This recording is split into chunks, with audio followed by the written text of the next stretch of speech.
नमस्कार, मी पंजाब डक. 21 जून पासून ते 30 जूनच्या दरम्यान राज्यात चांगला पेरणीयोग्य पाऊस पडणार आहे. तो पाऊस सगळीकडे एका दिवसात सगळीकडे जाणार नाही, दररोज वेगवेगळ्या भागात जाणार आहे. म्हणून हा अंदाज सर्व शेतकऱ्यांनी लक्षात द्यायचा. आणि शेतकऱ्याला एक विनंती की जमिनीमध्ये पेरणी करत असताना जमिनीमध्ये ओल तपासून पेरणी करावी.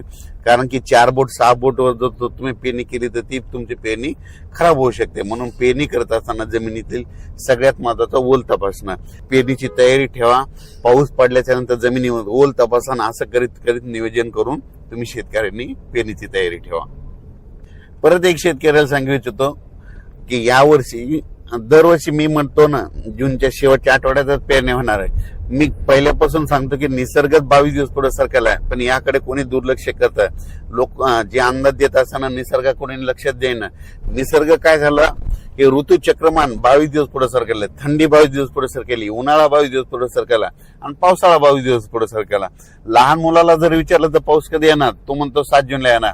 पण आता भविष्यामध्ये काय करावं लागणार आहे, आता 7 जून ऐवजी आपल्याला दरवर्षी म्हणावं लागणार आहे जूनच्या शेवटच्या आठवड्यात पाऊस येणार आहे आणि पेरणी होणार आहे असं म्हणावं लागणार आहे. कारण की हे भविष्यात ही परिस्थिती असंच राहणार आहे.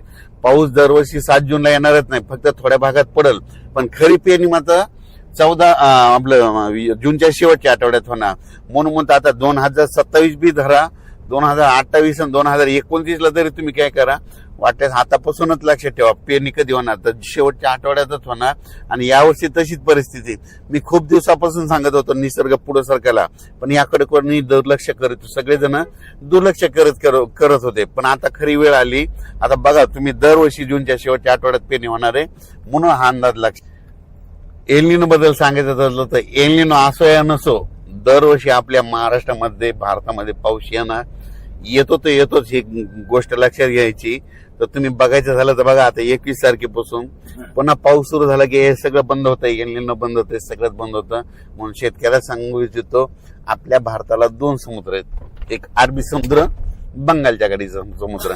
अरबी समुद्रामधून जरी पाऊस नाही आला तर शेतकऱ्यांनी एक तारीख लक्षात घ्या, 20 सप्टेंबर एक कॅलेंडर मध्ये लिहून ठेवा. 20 सप्टेंबरला एक पाऊस येणार आणि शिवाय शेतकऱ्याची ज्वारीची पेरणी करून देणार. म्हणून हे गणित लक्षात घ्यायचं. म्हणून म्हणतो एल निनो असो या नसो, दरवर्षी आपल्या महाराष्ट्रात पाऊस येणार हे निश्चित. एल निनो तुम्हाला सांगू इच्छितो 15-20 वर्षामध्ये कधीतरी एकदा उद्भवतो असतो.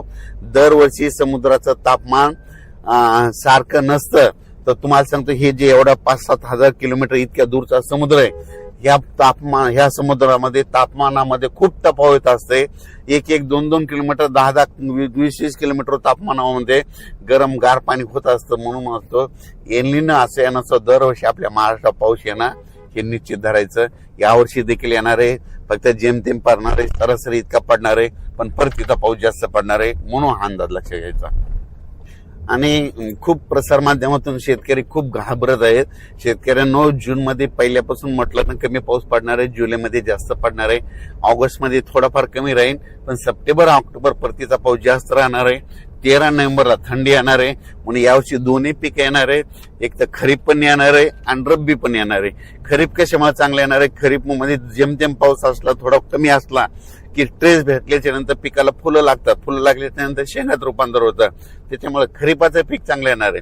आणि त्याच्यानंतर रब्बी पीक कशामुळे येणार आहे, कारण की खरीप आणि रब्बीचा निवाडा करणारा जो पाऊस आहे ते एक पाऊस काय होतं, ऑक्टोबर परतीचा पाऊस पडणार आहे. त्याच्यामुळे ते निवाडा करणारा ते परतीचा पाऊस जास्त पडणार आहे. त्याच्यामुळे रब्बीचं पीक चांगलं येणार आहे. म्हणून शेतकरी हिताचं यावर्षी साल आहे. म्हणून हे लक्षात द्यायचं, अफवेला बळी पडू नका. आणि यावर्षी पाऊस पडणार आहे. धन्यवाद.